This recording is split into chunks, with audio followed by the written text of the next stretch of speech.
In today's video, we will be discussing what contributes to rendering times inside Daz Studio, and I will also be sharing with you some of the tips and tricks that I use to decrease my rendering times inside Daz Studio. Hi, I'm Palmy. Welcome back to my channel where I help you to master Daz Studio. Now, if you're new here, don't forget to hit that subscribe button and that notification bell so you don't miss out on any cool videos that are going to help you on your journey. Having said that, let's get back to the tutorial right now. Welcome to this tutorial regarding rendering times inside Daz Studio for beginners. So how can you as a beginner increase your rendering times inside Daz Studio, and what are the things that contribute to rendering times so you know that, hey, if I add this or turn this setting on, my rendering time will increase. And I think the concept and awareness of knowing when you change certain settings and do certain things are going to add to your rendering time. That gives you more awareness of what to put in your scenes and how to go about rendering inside Daz Studio.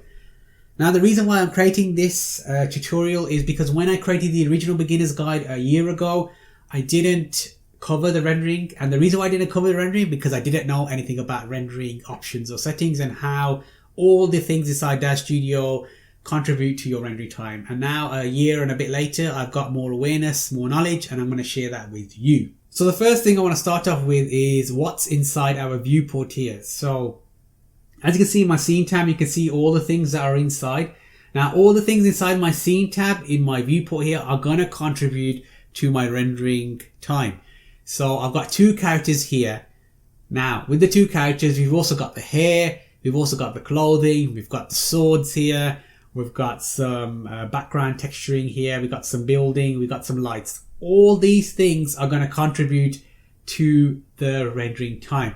So can you imagine if you had really high quality hair for both these characters, if you had HD characters as well? I think this one's a HD character. I don't think this one is.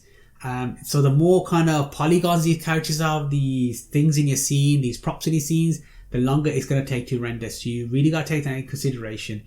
In terms of lighting as well, the more lighting you have in your scene, the longer it's going to take. So the more, we've got this like lighting here and it's kind of like dark here. So the more kind of dark your scene is, the longer it takes to render for Iray because it needs to do those calculations.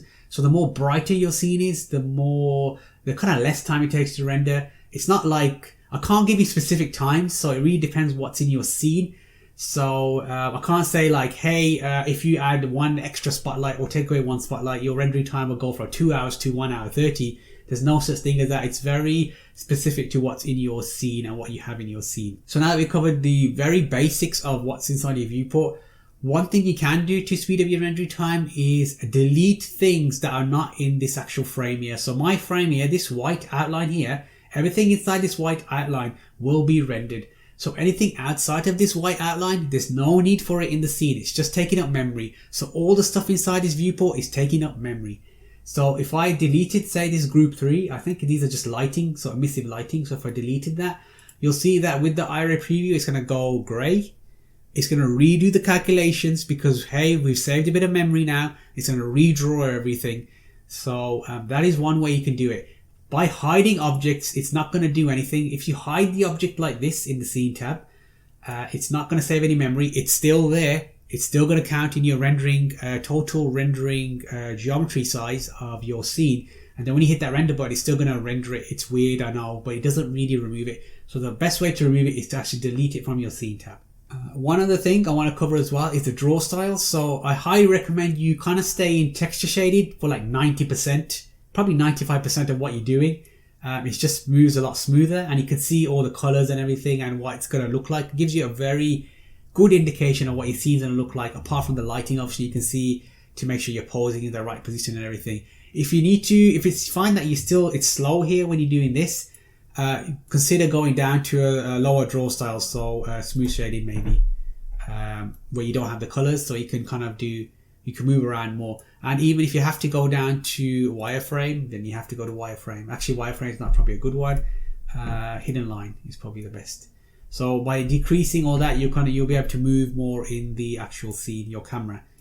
So I mean, you could go to wire bounding box, but that is just, you can't see anything. So I mean, it moves super fast, smooth. I mean, it's super smooth. But generally, stay inside texture shaded mode for 90 to 95% of your when you're moving around in your scene. Another thing I want to just consider right now regarding camera is your auxiliary viewport. Now, normally your auxiliary viewport would be set to texture shading. This takes extra memory as well. Even though it's very small, it does take some memory. So I've always set it to this wire banding box because I hardly ever use the auxiliary viewport. And even if I do, it will just be to do the depth of field setting for the camera, and then I'll turn it back off. That seems to work pretty good for me. That's what I've done for quite a long time. So it's something you can try, test out in your DAZSTUDIO, inside DAZSTUDIO.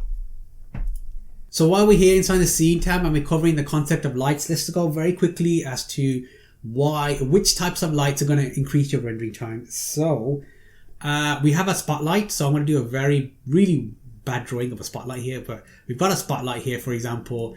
And when you use spotlights, the rendering time is a lot quicker, not like really quicker, but is more manageable with spotlights because the spotlights are directed light. So we're directing lights to a specific area in the scene. Okay, so we're just directing it. Say we're directing it here towards the bottom here. That's where the light's going to go. All right. So you will get some bounce light. So you will get some light bouncing from, say, the floor and going up in a weird direction.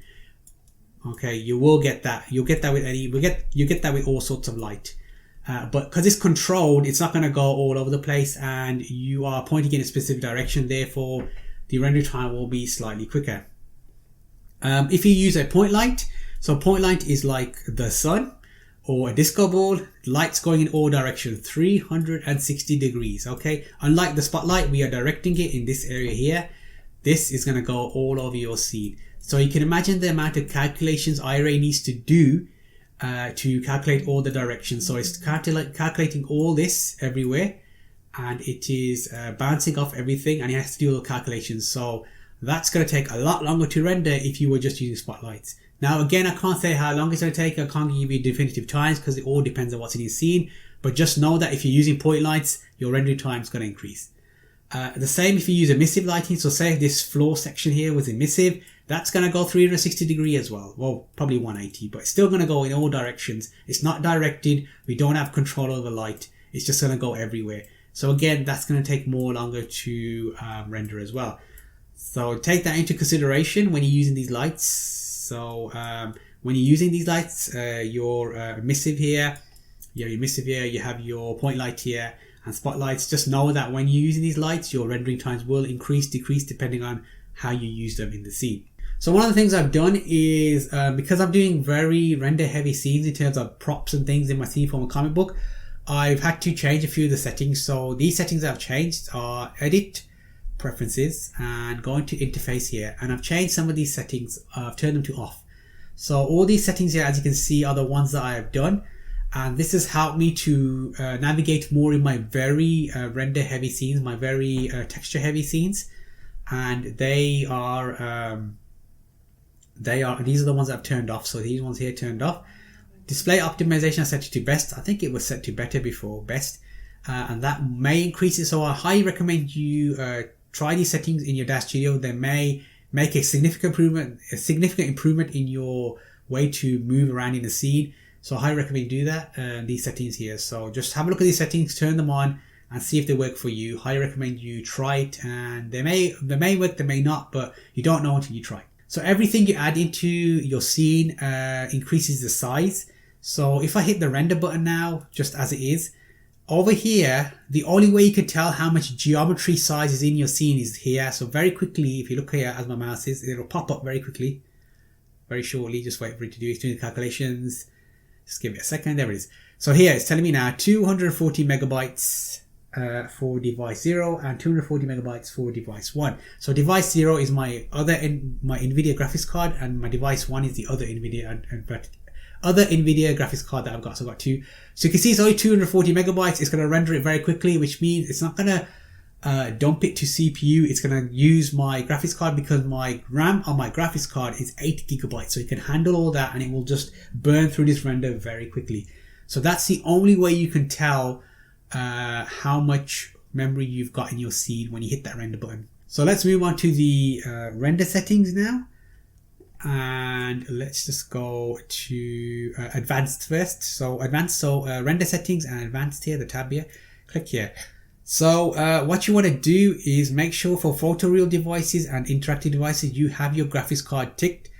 It doesn't matter if you have like several graphics cards that are of different types. Meaning, say if I had like a 1080 Ti here and I had a 1070 Ti, it doesn't matter. Just tick them both because it will use Daz Studio will use the graphics card. Up to the availability of their RAM. So if you had a graphics card that had only 2GB RAM and the other one had 8, it will if as soon as the 2GB RAM graphics card can't be used, it will just use the next biggest one, which is the 8GB one.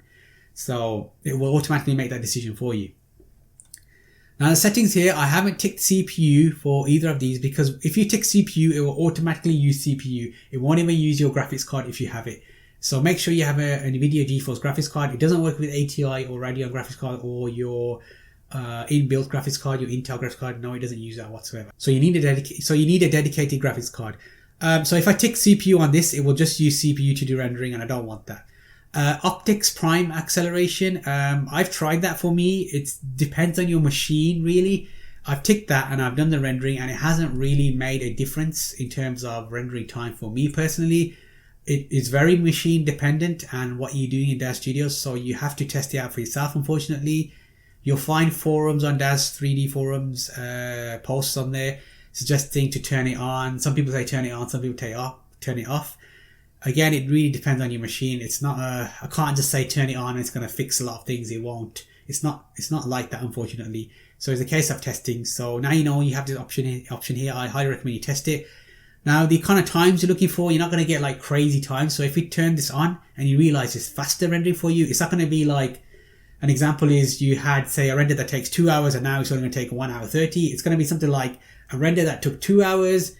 Now you've ticked this on. A render that took 2 hours is only going to take 1 hour and 55 minutes, something like that. So you say this at 5 minutes. It's very minuscule, but it does add up over time. So again, try it, test it, see if it works for you. Let's go to the main thing and the editor. So here's our editor here. So let's go to the general. So here we've got the dimension presets. So here we've got all these here are the ones you get with Daz Studio. These ones at the bottom are the ones I created myself. And quite self-explanatory. If you do a higher quality resolution, your render time is going to increase dramatically. So consider, what are you trying to create? Does it need to be 1080p? Does it need to be 720p? Does it need to be ultra quad? Does it need to be ultra HD? Does it need to be quad? Does it really need to be that?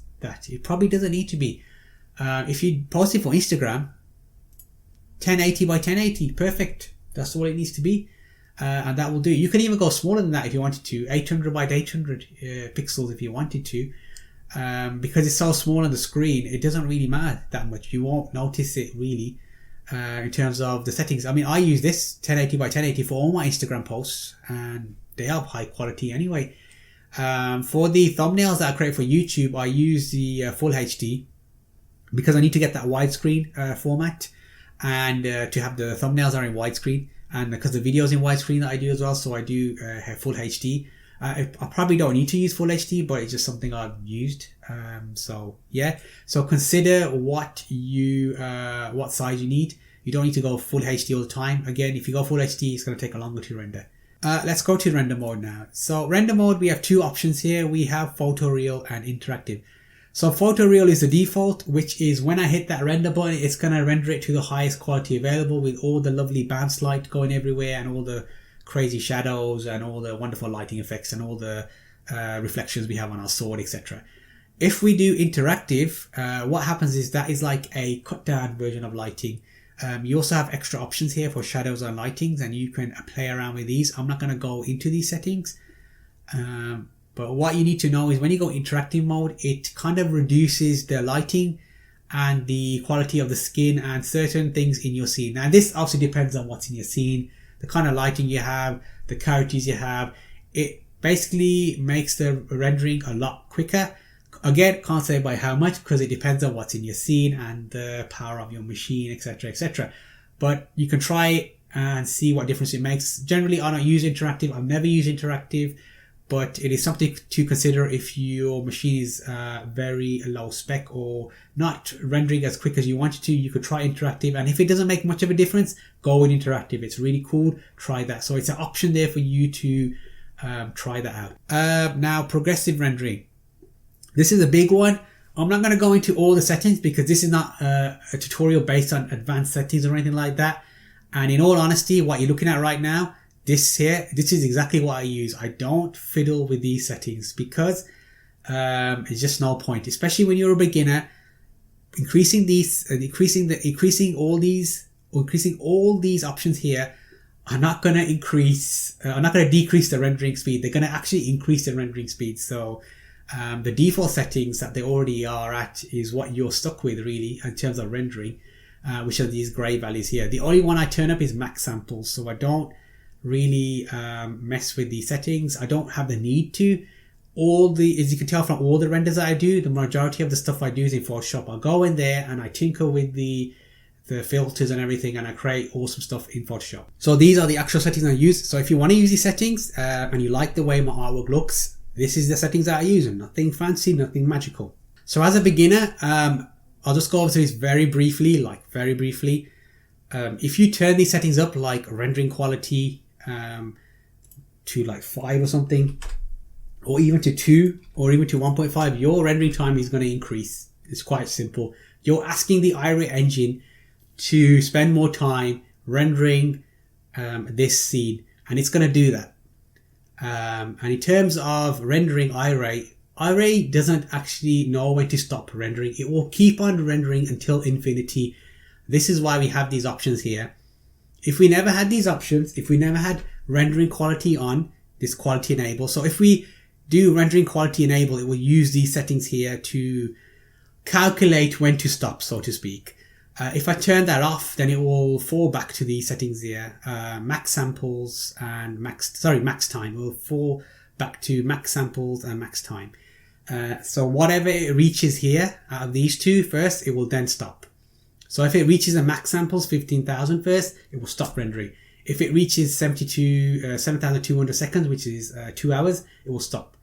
So if we didn't have these settings, Iray would keep rendering to infinity and beyond. Literally, it will keep going forever and ever. So this is the reason why you have these settings. So again, if you set rendering converge ratio to 100%, it will never actually get to 100% Iray. It will keep on going and going and going.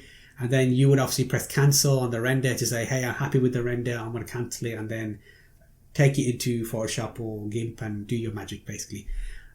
So as a beginner, I honestly recommend you don't touch any of these settings. I think the original setting is 5,000 for this. So these are the original settings, and the only one that I do is just whacked up to 15,000. That's all I do. So as a beginner, again, focus on just creating, rendering, gaining those skills. And then as you get more advanced, intermediate, then you can go in these settings and start manipulating these settings to your preferred settings to get the preferred output you would like.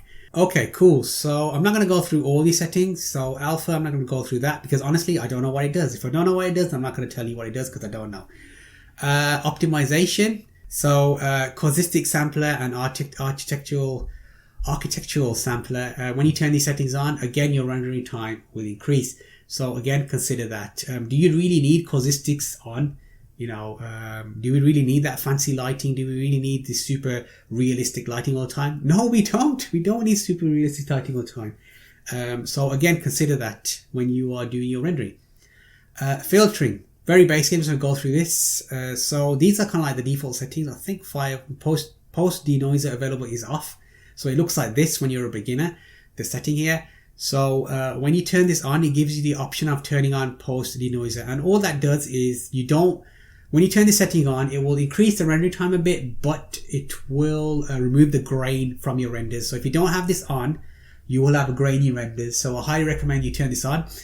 If you're a long-time DAZSTUDIO user, I think I started using DAZSTUDIO when it was 4.10, maybe 4.9. And they didn't have this option here. So every time we did a render, it was always grainy. And we had to take it into Photoshop or GIMP and use Gaussian blur to remove the graininess or blur the graininess. So be grateful you have this option here. that if you start to use DAZSTUDIO, you're a beginner, you have this option here. Now it's great, use it. It will get rid of the graininess. Again, that's going to add to your render time. Can't tell you how much. Again, it depends on what's in your scene and your power of your machine.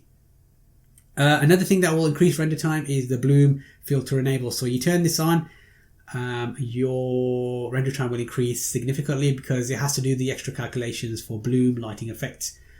So again, consider that as well. Do you really need bloom?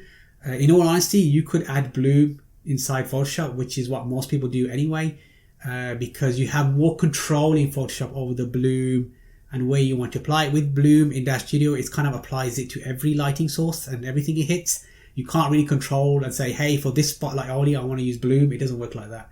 So again, consider that. The next one is spectral rendering. Now, spectral rendering, I did a really bad job of explaining, but I'm not going to explain exactly how it works here. All I'm going to tell you is you turn that on and your rendering time will increase significantly, will boost it up, and I mean a lot. You're probably talking half an hour to an hour boosted up, especially if you're got fancy lighting in your fancy lighting inside your scene.